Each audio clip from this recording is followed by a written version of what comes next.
Assalamu alaykum muhtaram televizor ko'ruvchilar. Açıl programımızın 15-ci sanıga xush geldinglar. Dasturimizda mundaq temalarda sizlarga programmalar ko'rsatmoqchimiz. Xitoy ishg'ol etib turayotgan Uyg'urlar diyoridagi yil siri yomonlashib menayotgan inson haqlari masalalari hozir borgan siri diqqatga sazovor bo'layotgan xalqaroliq siyosiy temalardan bo'lib qolmoqda. Shuning bilan bir vaqtda bu ahvol Uyg'urlar masalasining xalqaralashishida aktiv rol o'ynamoqda. Mush ahvollarni ko'z tutib, yaqinda Amerika Davlat Majlisida o'tkazilgan Xitoy davlati va Xitoy hokimiyati ishg'oliyatidagi rayonlarda eg'irlab mengayotgan inson haqlari masalasi temasidagi guvohlik berish yig'inida mush xildagi masalalarni bevosita boshdan kechirgan guvohchilar naq maydonda guvohlik berdi.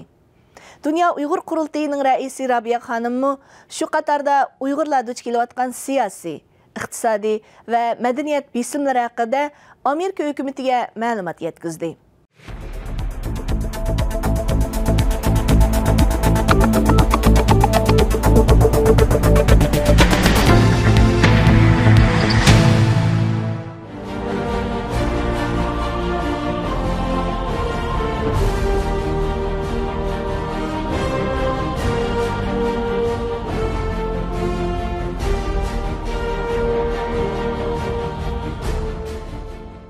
İnsan haqlari masalasi dunyo bo'yicha nozuk va hammaydan ko'ngil bo'ladigan xalqaro masalalarning biri bo'lish sifati bilan izchil turda har qaysi axborot sohasi ko'z tikib kelayotgan nuqtalardan biri bo'lib kelmoqda.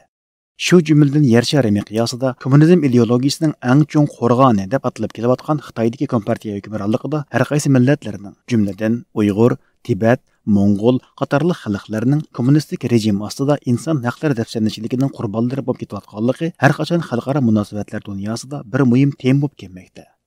Shu sababdan bu tema o'xshash bo'lmagan davlatlarda, shundaqla o'xshamagan so'rinlarda har qachon muzokara qilindi hamda bunga munosib holda tadbirlar ilindi. Bu yilmi shu turdagi xizmatlar qatorida Amerika Davlat Majlisi Xitoydagi izchil yomonlashib mengayotgan inson haqlari bosh tema qilingan Xitoydagi inson haqlari o'qituvchilarining kulfatlari, o'tmishga va kelgusiga nazar temasidagi guvohlik berish yig'ini o'tkazdi. Yig'inga raislik qilgan parlament a'zosi Kristofer Simis oldi bilan so'z elib, inson haqlari masalalari bo'yicha avangardlik rolini o'ynagan shaxslarning har qachon Xitoyda zo'ravonlikning qurbonlariga aylanib ketayotganligini ta'kidladi.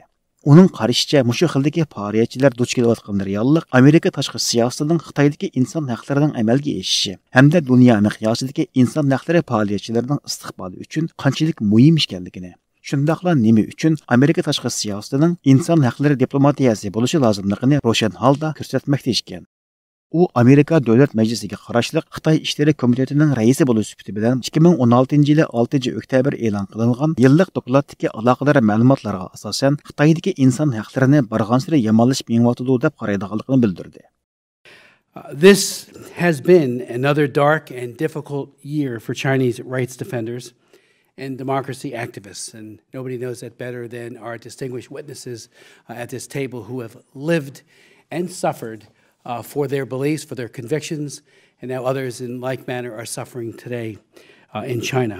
Under President Xi Jinping's version of the rule of law, the law is being used to more effectively curb freedom of expression, civil society, religious freedom, forced abortion policy, and other fundamental rights. The problem is that U.S. diplomacy is stuck with policies that no longer match and maybe never did match Chinese realities. For the past 2 decades, or a little more than that, U.S. policy was based on the belief that China's growing prosperity would somehow bring political reforms and the rule of law. During those times, we focused on integrating China into the international system, ignoring clear evidence that China, under the Communist Party's leadership, would play by its own rules. China has not become a responsible stakeholder in the international system, as predicted. To the contrary, despite decades of remarkable economic growth, Beijing leaders are increasingly dismissive of Western influence and outright hostile to both free societies and democratic capitalism. Amerika Davlat Majlisiga qarashli Xitoy ishlari komitetining muavin raisi, Amerika Yuqori palatasining a'zosi Marco Rubio so'z elib, Xitoydagi inson haqlarining oyoq osti bo'lishini bugun bu yerda guvohlik berish uchun yig'ilganlarning shaxsiy kechirmishlaridan to'liq ko'rib yetishga bo'ladiganligini alohida ta'kidladi.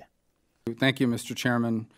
I want to thank all the witnesses gathered here today. This is an impressive group of men and women who have important stories to share about their own personal suffering and that of their family members and associates at the hands of both the Chinese government and the Chinese Communist Party. Their experiences must not be viewed in isolation, but rather they are representative of the untold number of other Chinese, Tibetans, and Uyghurs who daily face repression at the hands of their own government. I'd like to now yield to Mrs. Rabia Kadir. Bu qitimqi yig'inga guvohlik berish uchun kelgan Dunyo Uyg'ur qurultayining raisi Rabia Qadir xonim Xitoy hokimiyatining hukmronligida Uyg'urlarning inson haqlari jihatdagi dafsanchilikning eng cho'ng qurbonlarining biri bo'layotganligidan ma'lumotlar berdi. U o'zining bevosita ko'rganlari va har qaysi axborot vositalari orqali ma'lum bo'lgan uchurlarga asosan Xitoy hukumatining Uyg'urlardagi diniy e'tiqodni markaz qilgan holda ularning Xitoy asosiy qonunda belgilangan eng aqalliy haq va huquqlarini oyoq osti qilib kelganligini so'zlab o'tdi. Rabia Qadir xonimning tarjimoni Dunyo Uyg'ur qurultayining muavin raisi Ömer Qanat o'qib o'tgan yozma bayonotda Rabia Qadir xonimning bunu so'zlari alohida o'rin egallaydi. Since my release from a Chinese prison in 2005, I have reported to the Commission the continuing human rights violations targeting the Uyghur people.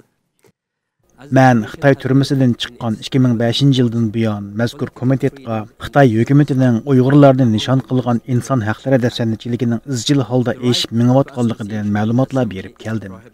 Hozir Sharqi Turkistondagi siyosiy erkinlik Xitay bo'yicha eng tuvan darajada mavjud bo'lmoqda. Fuqarolarning tashkillanish va so'z erkinliklari qattiq ta'qib qilinmoqda. Buning eng tipik misoli sifatida Uyg'ur ziyolisi Ilhom To'xtini tilga olish mumkin.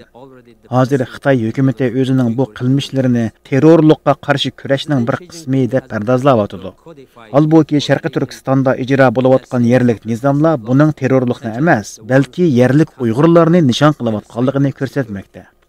İslam dini Uyg'urlarning milliy kimligida hal qilg'uch omil bo'lganligi uchun Xitoy hukumati har turli diniy qoidalarni tuzib chiqib, Uyg'urlarning diniy e'tiqod erkinligini bo'g'ib kelyapti.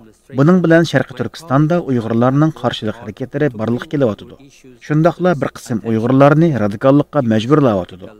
Shuning uchun Sharqi Turkistonda, Xitoyda va O'rta Osiyoda muqim vaziyatning borligi kelishi Amerikaning hurlik va haq huquqlarga munosabatli qimmat qarashining mazkur rayonlarga tarqalishini fursat bilan ta'minlaydi. Stability in East Turkestan, China, and the central and East Asian regions offers the opportunity to spread American values such as freedom and human rights. Ana mushundaq yig'inlar orqali chet elda Uyg'ur davosini anglitishda mushundaq yig'inlarning qanday sizningcha bir real ahamiyat deb o'ylaysiz?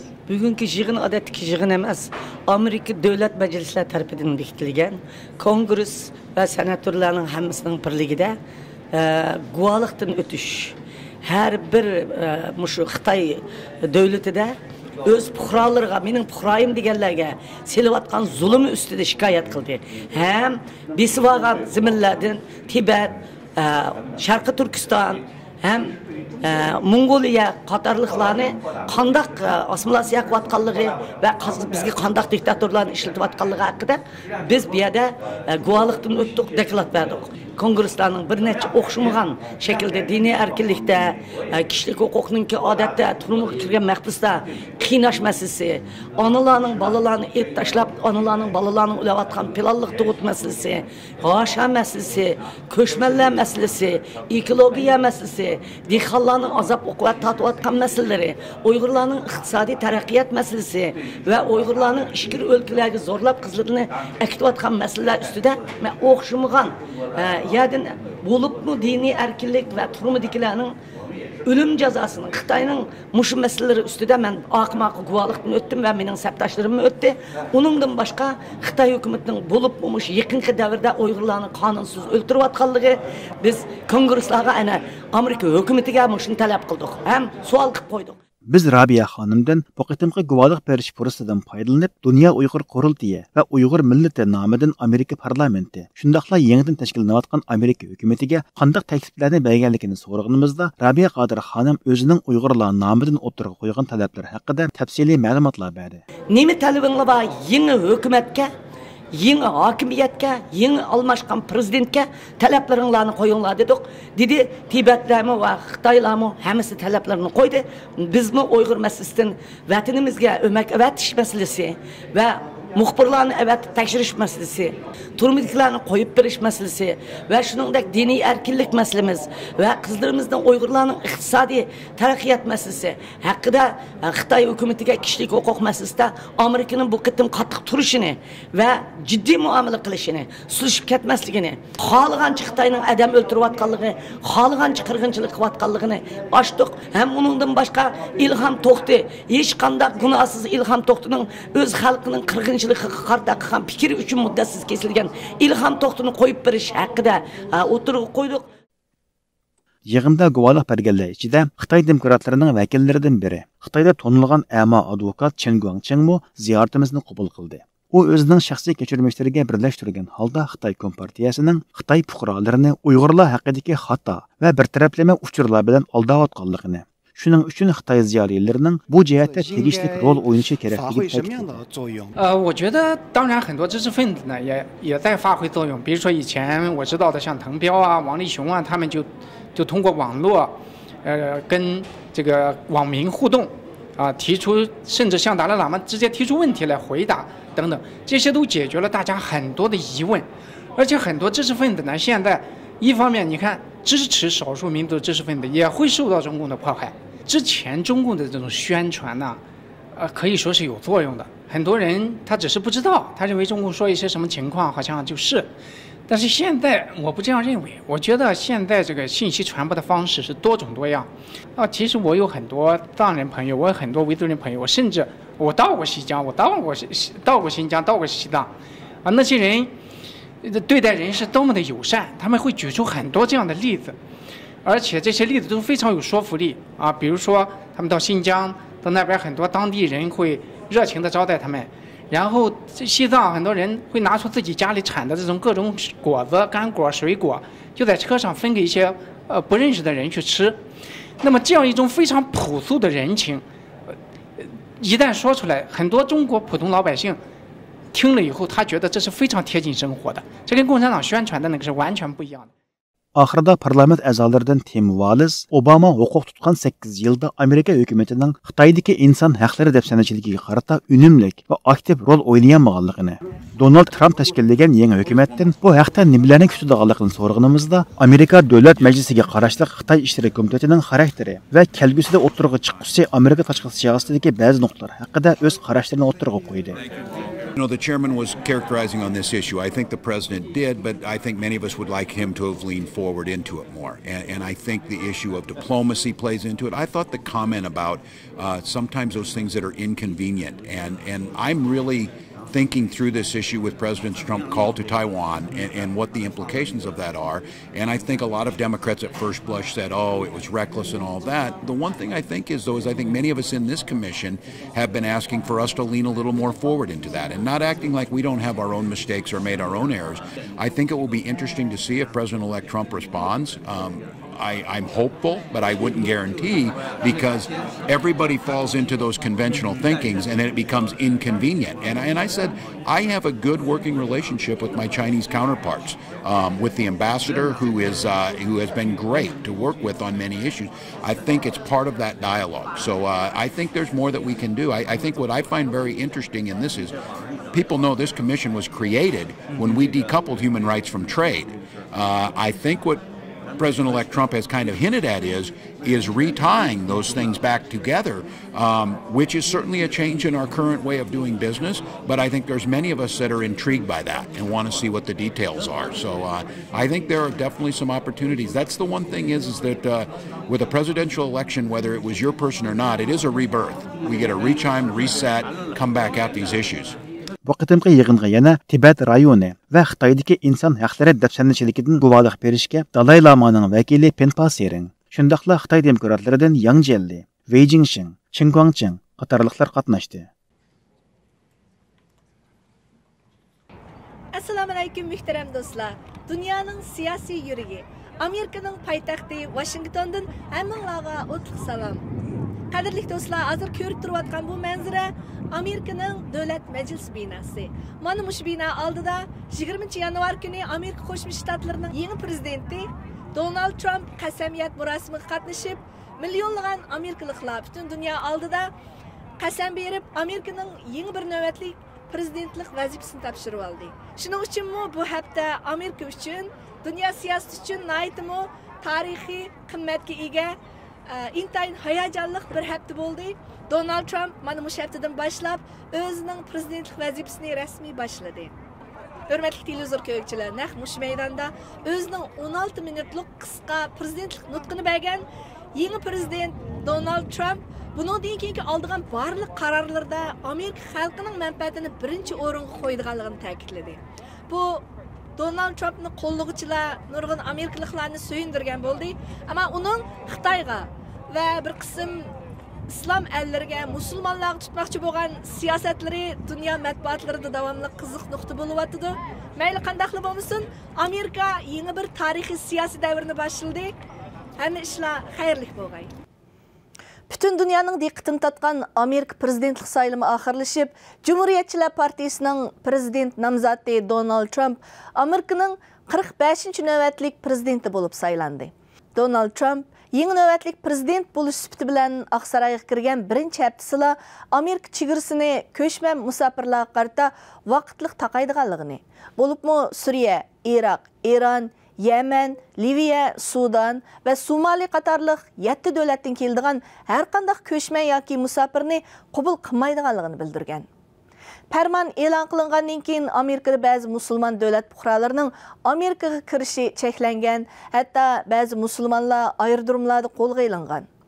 Amerika prezidenti Donald Trump Aqsarayda o'z prezidentlik xizmatini boshlabla 7 musulmon davlat fuqarolarining mayli viza yoki yeshil kart bilan Amerikaga kirishini cheklashi dunyo axborotlaridagi eng qiziq nuqtaga aylanib, kuchli inkas qo'zg'adi. Nurg'un norozilik namoyishlari va harakatlarni maydonga keltirdi.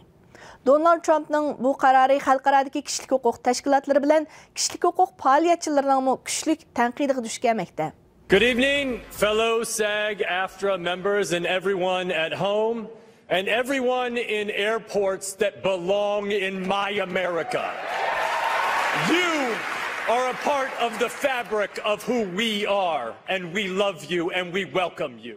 We are united in that we are all human beings and we are all together on this horrible, painful, joyous, exciting and mysterious ride that is being alive. Amerika Qo'shma Shtatlaridagi New York, Washington, Kaliforniya, Pensilvaniya qatorliq 16 shtatning bosh taftishi prezident Donald Trumpning 7 musulmon davlat fuqarolarining Amerikaga kirishini ma'ni qilgan qarornomasiga qarshi bayonot e'lon qildi. Bosh taftishlar bayonotida 130 milliondan ortiq amerikalik va har qaysi shtatlardagi chet elliklarning bosh taftishlari bo'lish sifatimiz bilan prezident Trumpning asos qonun va Amerika Qo'shma Shtatlarining qimmat qarashlariga zid, shundaqla qonunsiz qarornomasini ayblaymiz degan iboralarni ishlatdi. Diniy erkinlikning Amerikaning asos prinsipi ekanligi alayda ta'kidlangan bayonotda hech bir prezidentning bu reallikni o'zgarta olmaydiganligini ta'kidladi. Amerikada New York Federatsiya sud mahkamasidan boshqa 4 shtatning sud mahkamasi 7 musulmon davlat fuqarolarining Amerikaga kirishini 90 kun cheklagan prezident farmonini to'xtatib qo'ydi. Kaliforniya, Virginia, Washington, Massachusetts shtatlaridagi Federatsiya sud mahkamalari Amerikaga kirish cheklangan mazkur davlat fuqarolarining Amerikada turib qolish to'g'risida hukm chiqardi. New York Federatsiya sud mahkamasining sudchisi Ann Donnelly chegirdan qo'g'lab chiqarib etish hukmining keyin o'rnini qaytarg'ili bo'lmaydigan ziyonga sabab bo'lishi mumkinligini sabab qilib ko'rsatib, Amerikaga kirish cheklangan mazkur davlatlar fuqarolarining vaqtlik Amerikada turishi haqida hukm chiqardi. Amerikadagi ba'zi ayirdirumlarda tutib qilingan musulmon allardan kelganlar qo'yib berildi. Shundaqla navbatda Amerikadagi Cumhuriyetçiler Partiyasining vakili Donald Trumpning yangi bir navbatlik Amerika prezidenti bo'lish sifati bilan yurgizadigan Amerikaning tashqi siyosatlarining Amerika-Xitoy munosabatlariga, shundaqla Uyg'urlar masalasiga qanday ta'sirlar olib keldiganligi hamda Uyg'urlar vaziyatiga ko'rsatadigan ta'sirlari Uyg'ur jamoati eng zo'r darajada ko'ngil bo'layotgan muhim nuqta bo'lib kelmoqda. Amerikaga ko'chman bo'lib kelayotgan Uyg'urlarning soni tez suratda ishib berayotgan bo'lsa-mu, turli sabablar tufaylidan ularning vatandagiga o'xshash pat-pat yig'ilib, Uyg'urlik tuyg'ularini o'rtaqlashish fursati ancha ko'p emas. Mana shundaq favqulodda ahvolni ko'zda tutib, Amerika Uyg'ur birlashmasi bu yilgi yangi yil arifasida Amerikadagi Uyg'urlarga o'zaro jam bo'lish dasturxoni soldi. Qani endi diqqatinglar, Amerika Uyg'urlarining bu qitimliq yangi yillik faoliyatida bo'lsin.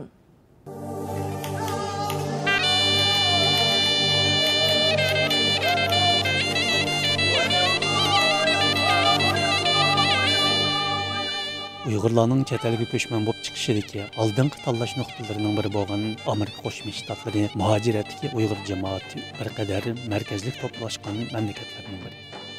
Amerikada yashaydigan Uyg'urlarning sonining tez suratda oshib berishi bo'lsa, muhojiratdagi Uyg'ur to'pliqini mamnun qilayotgan ahvollarning biri.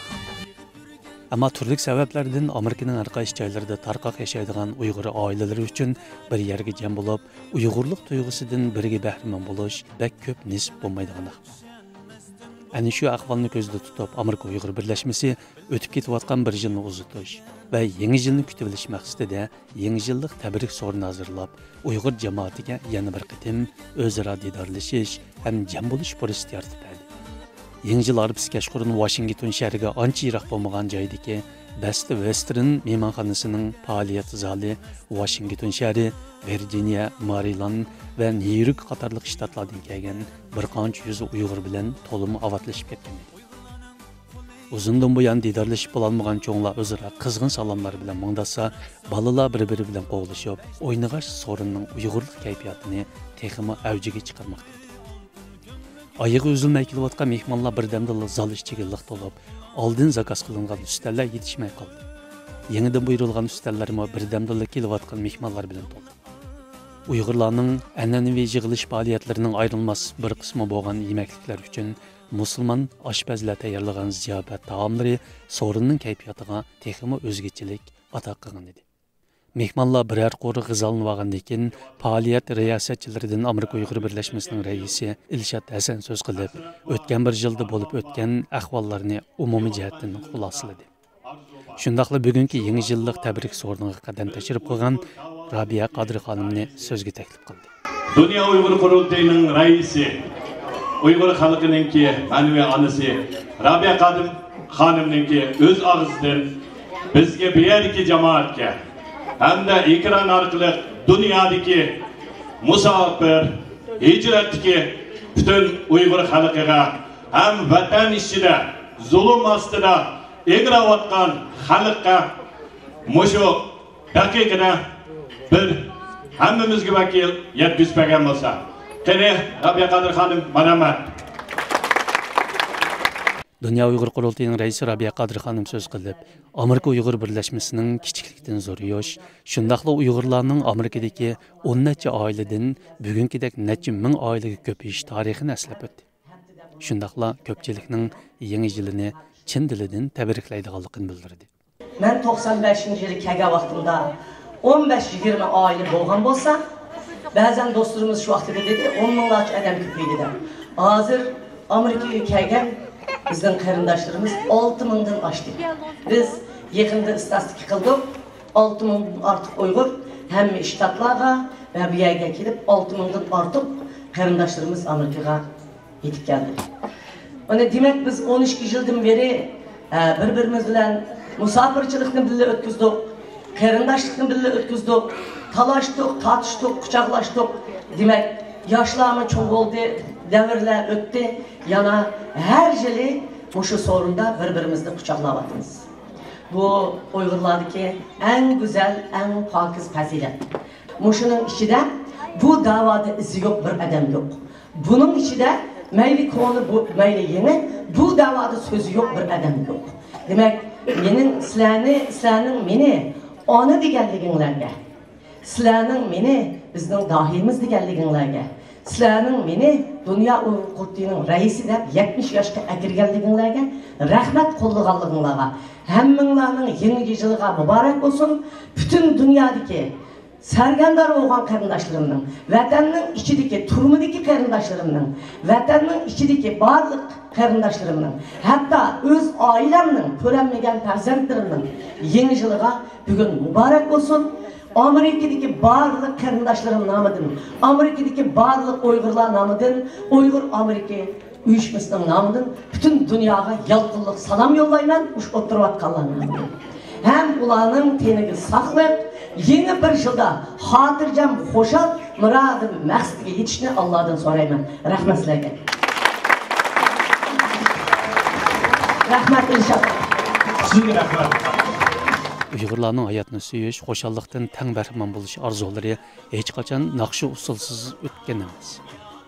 Bu yilgi yangi yillik tabrik so'rini bu nuqtani texmi ro'shan namoyon qildi. Faoliyatning beshidilla o'rintilishga boshlagan naqshi musiqalar ko'pchilikning usulga tushishi bilan texmi avjiga chiqib, so'rin kayfiyatini biraqli jonlantirdi.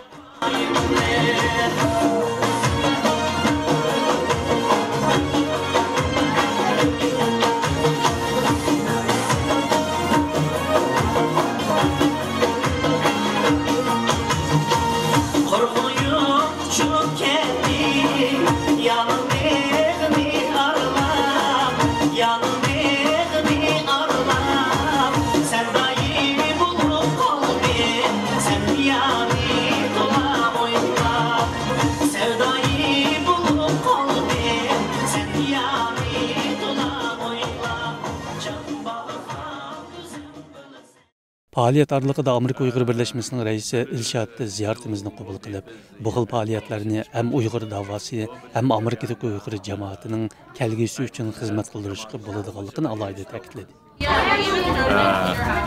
Ishonma yangi yilda yana Amerikadagi jamoatninki qo'llashi texnik kuchaydi.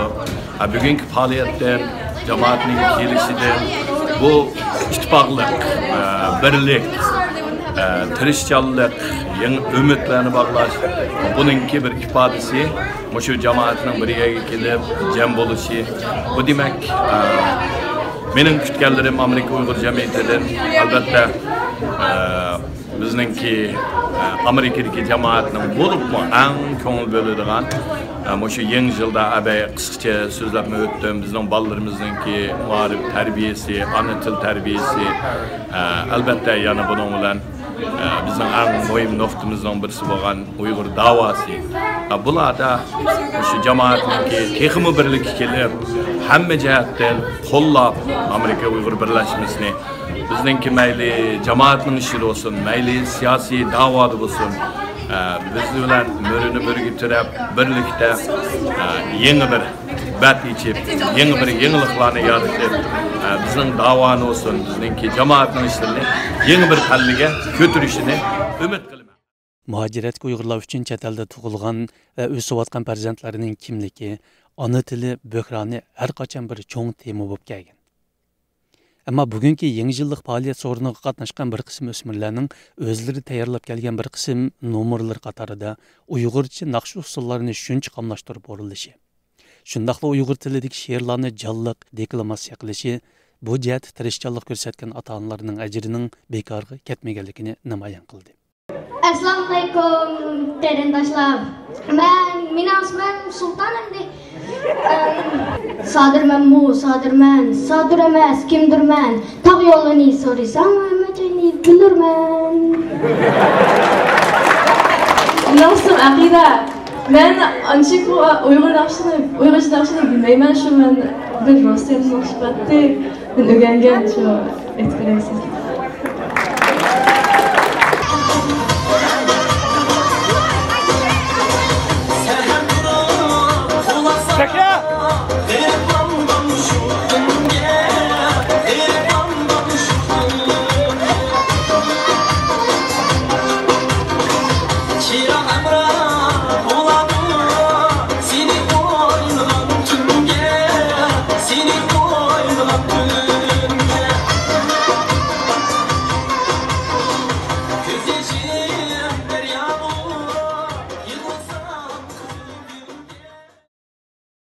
Muhaciratga Uyg'urlarga o'rtaq bo'lgan bir hissiyat, o'zlari tug'ilib o'sgan vatandan uzoq bo'lgan yot ellardagi judolik tuyg'usi. Shundaqla urug' tuqqan va do'st birodarlarni seg'inish armonlaridir. Uyg'urlarning uzoq tarixga ega naqsh usullari bu xil his tuyg'ularni ozroq bo'lsa unutildirishga har qachon muhim vosita bo'lib kelmoqda. Shuning bilan birga musofirlikdagi eg'ir angakdan charchagan Uyg'urlarmi har qachon shu naqsh musiqalar orqali o'z hordiqini chiqarishga odatlangan. Bu qitimki yig'ilishga ishtirok qilgan Uyg'ur jamoatimi shundoq bo'ldi. Hamda shu orqali so'rin kayfiyatini texmo yuqori pallaga ko'tardi.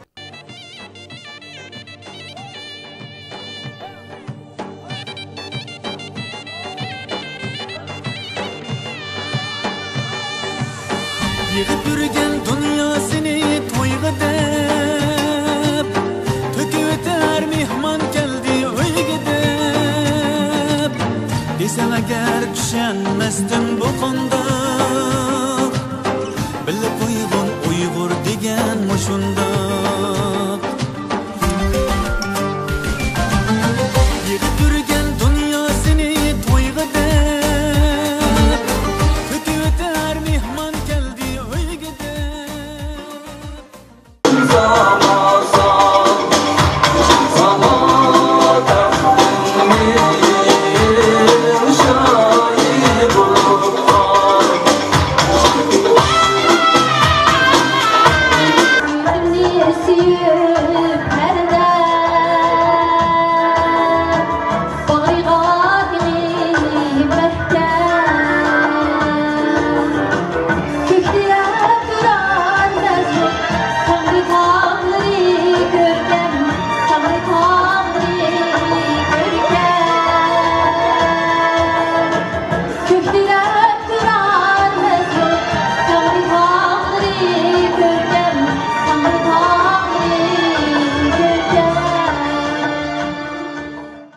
Orliqda fəaliyyətə iştirak qılğan Uyğur cəmaətinin əzalarının biri Uyğurlar tərəfindən Washingtondakı Uyğurların içki yoğulu deyə təriflənilən Amerikalı Daniyar ziyaretimizni qəbul qılıb öz təsiratını biz bilan ortaqlaşdı. I think we had a very good turnout. We had plenty of we had about 200 people it looks like to me, and they danced, had a good time, had a good poetry reading by several people, and of course Rabia Kadir's speeches are always get a big hand out of the attendees at these ceremonies. So, I always love Uyghur food, and as always, they did a great job on the food today. And the dancing is great to see. I mean, we had some very professional dancers today. Although the tendency to play the music too loud, is a problem. I think it's a problem with a lot of celebrations, Uyghur and non-Uyghur. I have been welcomed beyond anything that I could imagine. It's a rare privilege and an honor to be treated as I have been as a member of the community. It was something my wife sacrificed a great deal for me, and she was not certain how the community would respond, especially in East Turkestan. But here in America, the welcome has been warmer than anything I could imagine. I am humbled and honored by how I've been embraced by this community. Fəaliyyətin axırında Dünya Uyğur Qurultayının rəisi Uyğurlarning mənəvi anası Rabia Qadir xanım ziyaretimizni qəbul qildi. O sözüdə bütün dünyadakı Uyğurlarning yeni bir yılda yeni uftuqlarga erişişiga tilakdaşlıq bildirdi. Aldı bilen kelib bir yeni yıl bilen bütün dünyadaki Şarkı Türkistanlık qarindaşlarımga salam yollayman. Hem bularning yeni yılını mübareklayman. Ve özümning vatanda ayrılıp turgan ailemni, vatan ichi sirtidagi qarindaşlarımni yeni yılını tabriklayman. Shuningdan keyin men bu yeni yılda ötüp ketken yeni yılda qilgan ishlarimizni yakunlab o'tadigan bo'lsak, biz Uyg'ur xalqining taqdiri, vatanimiz Sharq Turkistonning taqdiri uchun o'xshamagan qurbonlarni berdik, o'xshamagan bedellarni to'ladik. Biz bu kurash ustida ketyapmiz. Endi oldimizda dunyo vaziyati nihoyat jiddiyleşib ketdi. Xitoy hukumatining vaziyati yomon jiddiyleşib ketdi. O'zinglar bilsizlar, yangi prezident chiqdi. Yangi prezidentning Tayvan masalasi o'tirg'i chiqdi. Shuningdek Tayvan, Tibet, Uyg'ur masalalari bu yangi bir kirgan yilda yangi bir qadamni bosdi, boshlanish bo'ldi. Ash qon to'kkan, badal to'lagan, shahid bo'lgan, turmada yotgan qarindoshlarimizga javob beradigan paytlar nihoyat yaqin vaqt qoldi deb o'ylayman. Inshaalloh oldimizdagi yangi bir yilda vatanimizda hammamiz didorlashib ko'rishga nasib qilsin. Dunyoning hamma yerida musofir bo'lgan qarindoshlarımning bütün arzu tilaklari amalga oshsin. Turmudagi qarindoshlarim turmudan ozod bo'lsin. Yetim bola bo'lib ota-onasidan ayrilib qolganlar o'z ota-onasini topsin. Barliq xonim efendimlarga, Qozog'iston, Qirg'iziston, O'zbekistondagi ham qarindoshlarımga samimiy salom yo'llayman. Vatandagi Sharq Turkistondagi qarindoshlarımga samimiy salom yo'llayman va Türkiye'deki qarindoshlarımga samimiy salom yo'llayman. Bütün dünyadaki bizni qo'llagan, qo'llayotgan kishilik huquq tashkilotlari, siyosiy yo'llar, aktivistlarning hammasiga samimiy salom yo'llayman. Har millat xalqining ularning yangi yilini tabriklayman. Shuning bilan birga ularga oliy ehtirom bildiraman va salomimni yo'llayman. Rahmat. Hayron bo'lib desam agar bu qanday ma'rifatlik Uyg'ur degan qo'shunda. Hayron bo'lib desam agar bu qanday ma'rifatlik Uyg'ur degan qo'shunda. Hürmetli görürmen dostlar, vaqt münasebeti bilen bugünkü programımız müşahede ayaklaşmakçı. Keyinki sanda görüşkice aman boğaysızlar. Hayır hoş. Kırçiga mamduq be saçı, yar ey, yar buldum yol ne bile açı.